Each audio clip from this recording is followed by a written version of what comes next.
Isang nakakagulat na ulat ang lumutang ngayong araw. Umano'y nag-aagaw buhay sa ospital si Pangulong Ferdinand Bongbong Marcos Jr. Ayon sa mga impormante, hindi basta simpleng gamutan ang nagaganap dahil bantay sarado raw ng AFP at PNP ang ospital na nagdulot ng pangamba at espekulasyon mula sa publiko. Base sa impormasyon, matindi raw ang kondisyon ng Pangulo at kasalukuyang nasa ilalim ng mahigpit na obserbasyon ng mga doktor. Ngunit higit na ikinabigla ng bayan ang balibalitang may mga nakahandang kautusan na agad siyang dadakpin kapag siya ay nagkamalay. Ang hakbang na ito ay nag-ugat umano sa mga kontrobersyang kinakaharap ng administrasyon, kabilang ang mga akusasyon ng katiwalian at maling pamamalakad sa pamahalaan. Sa ngayon, nananatiling tikom ang Malacanang sa mga kumakalat na ulat at wala pang opisyal na pahayag na inilalabas.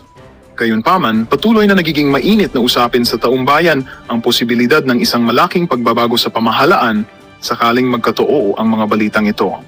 Ang lahat ay nakatututok at naghihintay.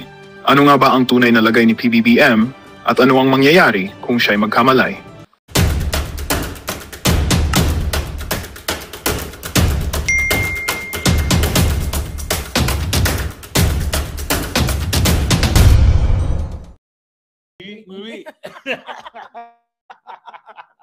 Ay, Kailangan nako. pa-trending natin yun. At saka isa pa na bangag, Bangag, bangag, bangag, bangag, bangag, bangag, bangag, bangag.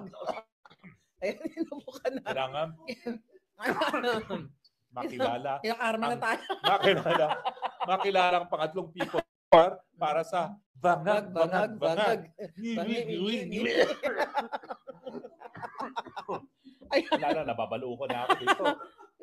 Inaano ka ni Bangag? Oo nga. Kinukulam. Kinukulam pa tayo. Ayun. Butod. Habang kinukulam si Spokes. Ay, nako. Pareho tayong kinukulam. Ngayon. Oo nga. Dapat natin yung briefing ni Inday Sara kanina. Ako nahabag ako doon. No? Kasi parang nag-open up siya sa publiko na bagamat mas malungkot itong pangyayari na pag-aresto kay Tatay Digong, isang naging mabuting resulta ay nagkaroon siya ng relasyon sa kanyang kapatid na babae na si Veronica. Ibig sabihin, inaamin niya na bago napadala sa Hague, wala silang relasyon ni Veronica. Hindi ganun ka, Oo, talaga sinabi niya talaga, finally, I have a relationship with my sister. No?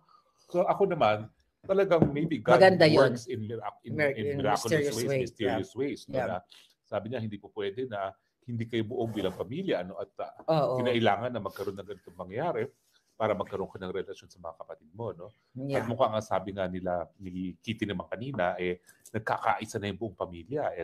Natin, alam mo naman, ito, Tatay Digong kasi, ang dami na kasing loves of his life. No?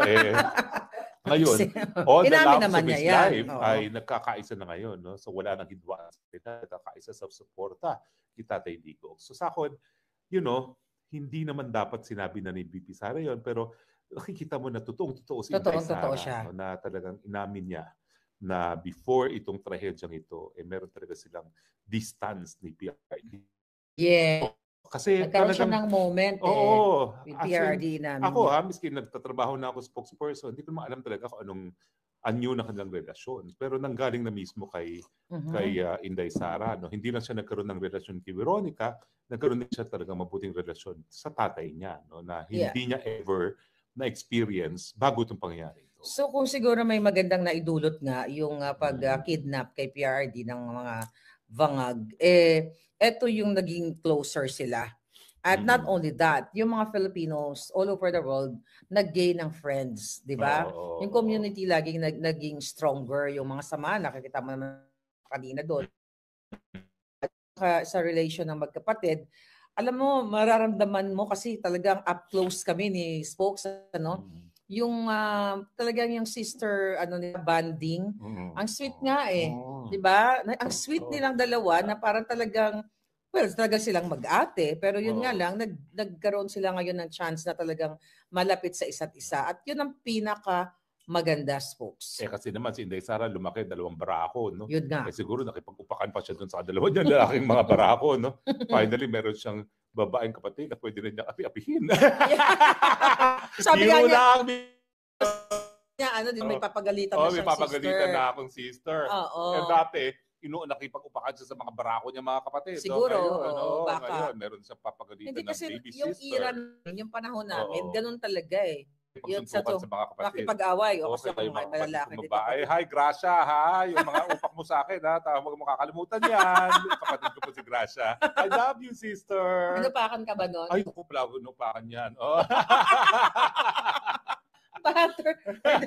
Kasi yun naman, siya na lang naging babae kasi namatay pa nga rin. So siya lang na naging kaisa-isang babae. 5 kaming barako. Siyempre, ibang klase yun. Bagamat mahal naman namin siya talaga. Ganun naman nung panahon natin. So I'm sure ganun din yung dalawang lalaking barako. Si Inday Sara dahil siya the only sister, no?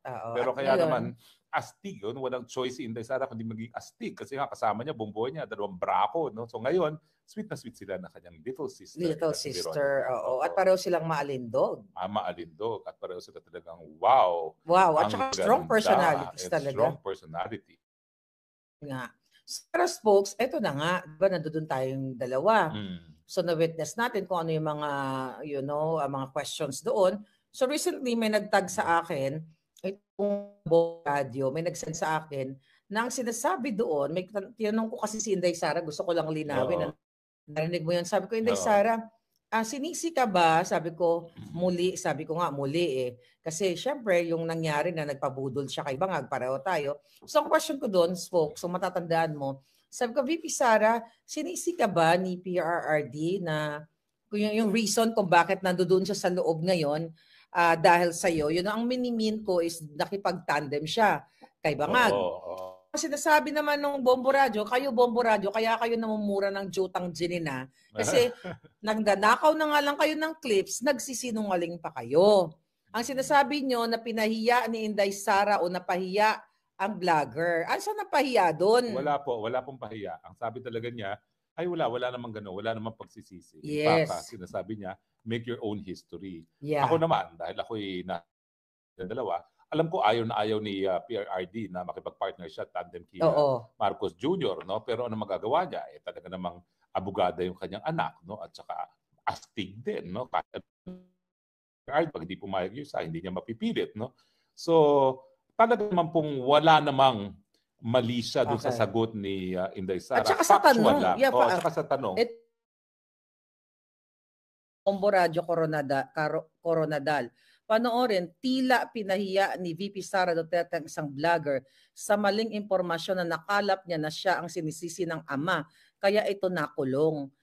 Anong wala pong ganon. Walang ganon. Ang tanong is, hindi ka ba sinisisi? Hindi ka ba sinisisi ni PRRD? Na ganitong estado ngayon kasi nga dahil nakipag-tandem ka. Kay Bangag. So hindi po sabi ka na ikaw talaga ang dahilan. Kaya ganito nangyari. Ang tanong is, sinisi ka ba? Kumbaga, no? So hindi po ganun ang konteksto. Nandun po ako, katabi ko si Mahardika. In fact, pagkatabi kami habang nagre-live kami at nagtatanong siya ng tanong, no? So wala naman pong ganun. Alam mo, pero patawarin mo na ang RMN na Coronadal. Lala ko yung mga yan.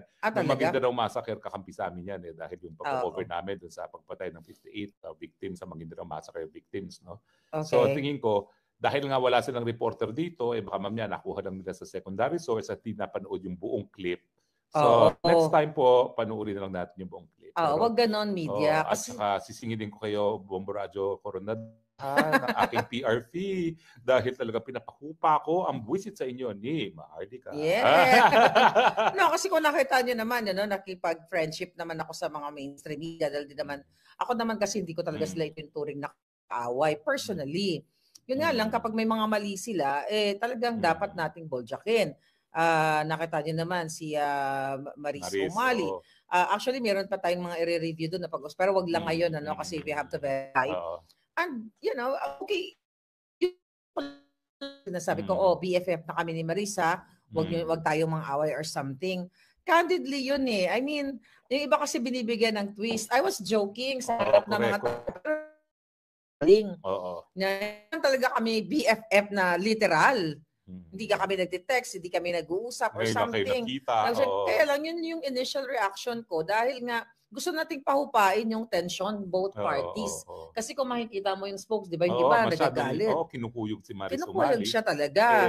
Alam mo talagang si si Maharlika gusto lang talagang kainisan ng taong bayan ang mainstream media. Totoo yun. Ginatungan pa niya, no? Pero hindi, nahon tayo. Yan, And kung for views lang tayo, my God, marami, pwede tayong gumawa, ako personally, no? Kaya akong gumawa ng mga eksena doon. Pero hindi naman yun ang mission natin.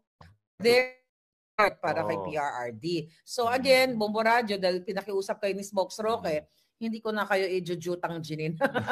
Wag na. Tsaka Bombo Radio Coronadal yan. Hindi yan hindi ba yan? Pero kanila din yan, di ba? Kanila rin, pero maliit na operasyon kung ikukumpara mo sa mas malakihan. Pero supporter talaga ni PRRD ang Bombo Radio. Sige, patawad na lang. Kasi baguhin nyo na lang yan. Network yan. Paki-edit lang yung sinabi nyo kasi hindi ganun ang nangyari. Hindi ganun ang nangyari. Tanong is, hindi ka ba sinisi? Hindi na sinabi na ikaw talaga ang dahilan. Diba? Dapat ang tanong ko, VP Sara, kasi ikaw talaga yung dahilan. Kaya ganun. Hindi naman ganyan. So anyway, balik tayo, Spokes, no, sa mga pinag-usapan natin na kanina na mga nakakahabag na mga kwento ni Inday Sara.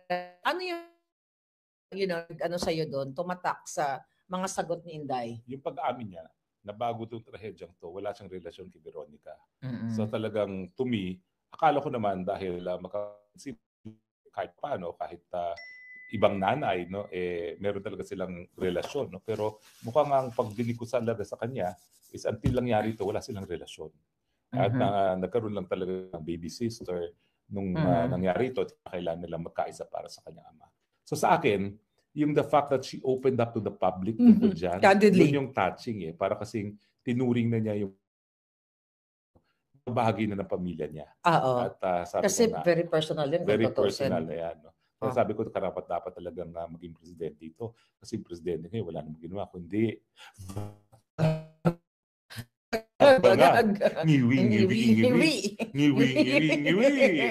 pa-trending na yan.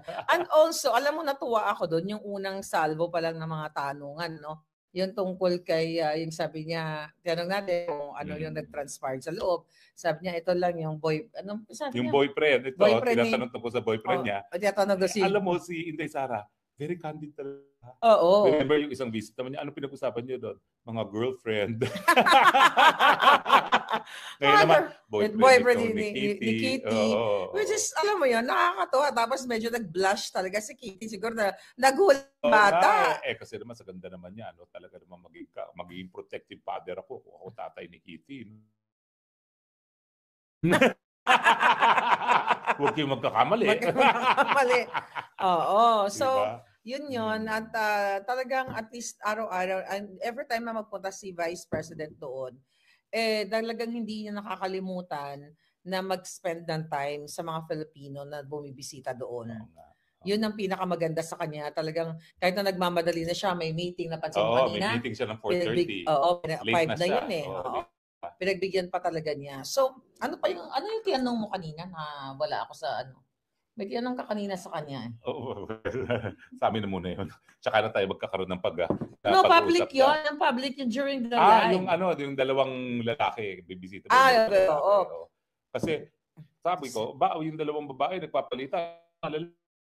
So ang sabi naman ni Kitty, mag-aano sila, magre-reviewhan. Kasi hindi po pwede na narito si Presidente sa dahig na walang next of kin, no? At dahil nga single ngayon ang ating presidente, no? Dahil single, dissolving marriage niya kay Ma'am Elizabeth at wala naman siya ibang pinakasalan. Ang talagang next of kin niya ay mga anak. Mga anak, no? Bagamat dito naman sa Netherlands, recognize din yung domestic partnership, no? Pero importante na hindi magkakaroon ng pagkakataon na walang anak kasama dito si PRRD. At so dapat may isa sa kanya. Nandiyan si Veronica ngayon, pwede na siyang bumalik at makipag-upakan naman dyan sa mga walang yung mga congressman na yan, no? Na isang i-impeach, no? So, kaya nga sabi ko, alam mo ma'am, nung usap kami after a while, talaga ayaw makadagdag sa iyong mga problema dahil alam ko, dumaan ako sa mga pagsubok, pero mga pagsubok ko baliwala sa pagsubok mo. Mantakin mo, merong impeachment, merong disbarment na apat-apat, merong incitement to sedition, no? Pati yung asawa niya kakasuhan, yung kapatid niya kakasuhan, at ngayon yung tatay niya nasa kulungan. Ang dami-dami niyang ayusin bago pa umalis dahil siya talaga inaasahan ni PRRD na mag-ayos ng kanyang buhay, no? In fact, ang sinasabi niya, habang nandyan si Inday Sara ang bahala sa akin. So, ganoon talaga yung matinding tiwala ni PRD kay Inday Sara. Sabi ko, I cannot put myself in your shoes. Masyadong dami mo ng responsibilidad. Alam mo, lumiti na lang siya. O nga, madami, pero alam mo, kakayanin. Although tayong dalawa, pinagdadaanan din sa kamay ng mga bangag, so mas matindi yung kay Inday. Kasi talagang wow. Impeachment, 4 na criminal cases, kaso sa kapatid, kaso sa asawa. Kasi, diba? Gusto talaga nila eliminate ang mga Duterte. Hindi sila titigil.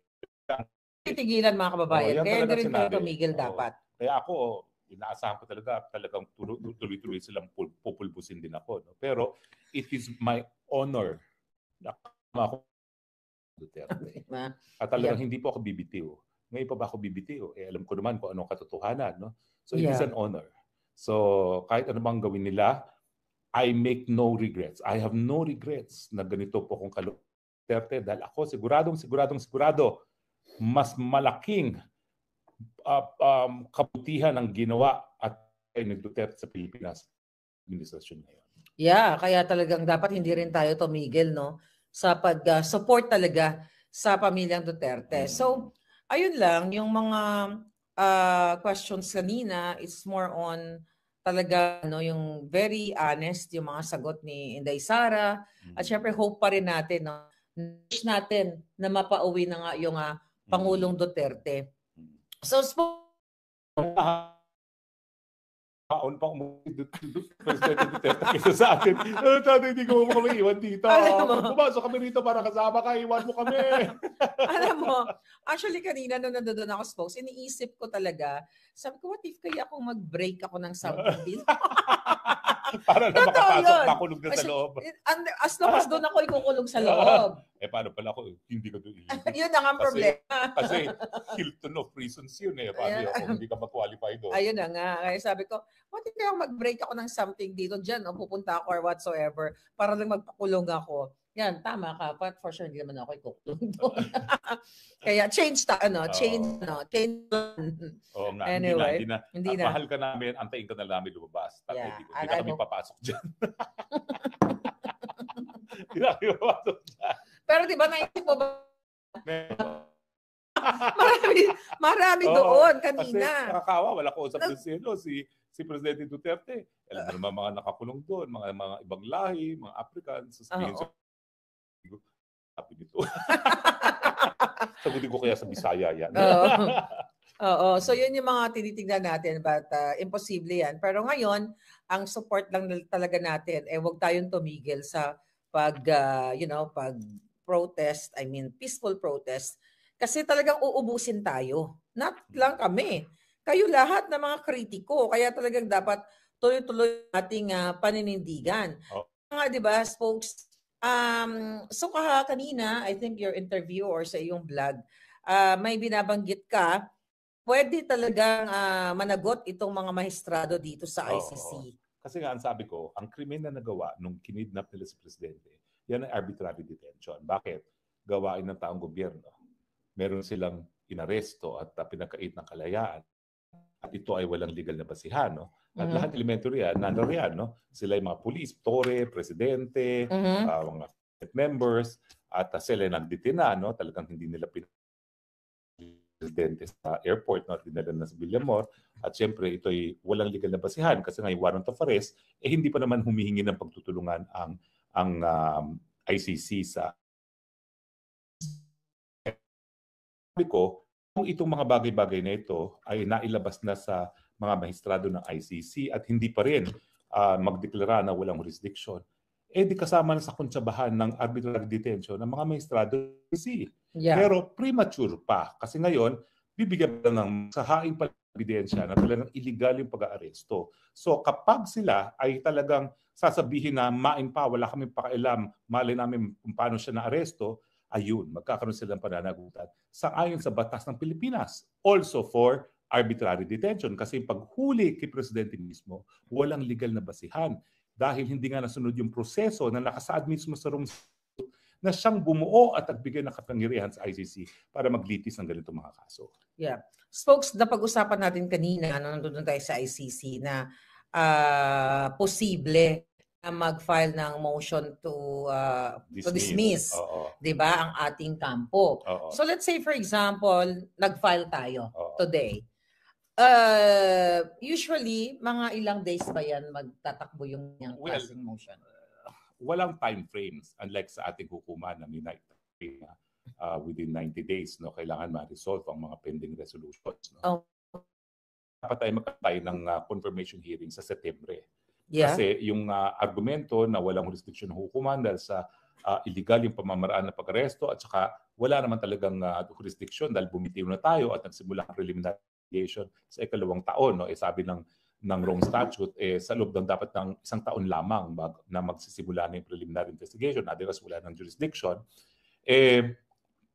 Dahil nga dito sa mga kadalahan na neto, dapat at the soonest time possible, ihain na yung motion to dismiss. Alam ko naman ang binibigyang prioridad ay yung provisional release. Pero in-explain ko nga kanina din kay VP na sa lahat ng kaso na dinig ng bibigyan ng provisional release sa mga akusado ng core crimes. Yung crimes ng war crimes, crimes against humanity, genocide. No? Ang nabibigyan lang yung mga crimes against administration of justice. Yung mga pananakot ng testigo, yun yung mga nabigay ng provisional release. No? So sa akin naman, dapat isabay na yung provisional release at saka yung motion to dismiss. Kasi lalo na yung issue, kung nagsimula sila ng preliminary investigation sa pangalawang taon, that's a legal issue. Wala na kailangang ebidensyang ipasok. Dahil yan ay alam ng hukuman kung ano nangyari. And that's a purely legal issue na pagkaroon ng dyan sa Burundi na nagpatuloy ang preliminary investigation dahil nagsimula ang preliminary investigation within the 1 year na matapos mag-withdraw. Ito, second year na eh. So sa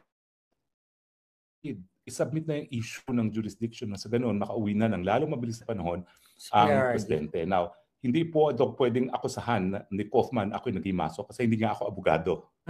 So, pwede kung may karapatan ako magdakdak. Lalo na, least counsel din naman ako eh.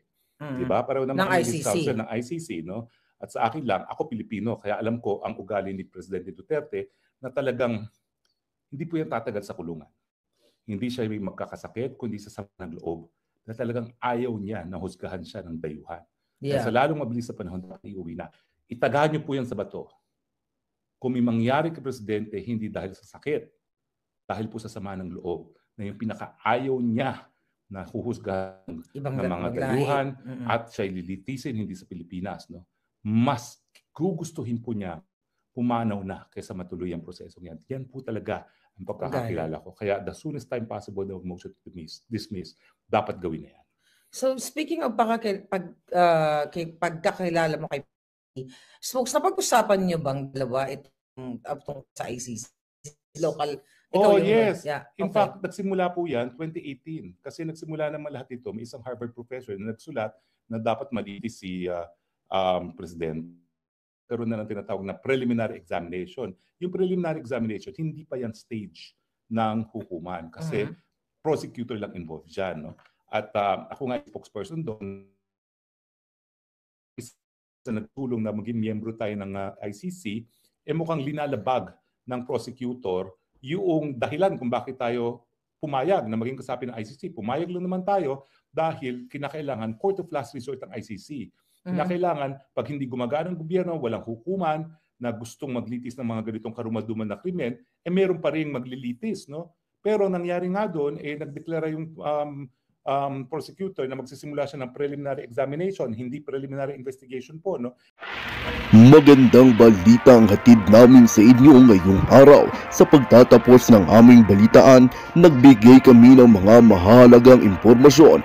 Maraming salamat sa pagtutok at pagsuporta sa aming programa. Huwag kalimutang manatili sa mga susunod na araw para sa mga bagong balita at mga kwento na dapat nating abangan. Mula sa Boses ng Masa, magandang araw, Pilipinas!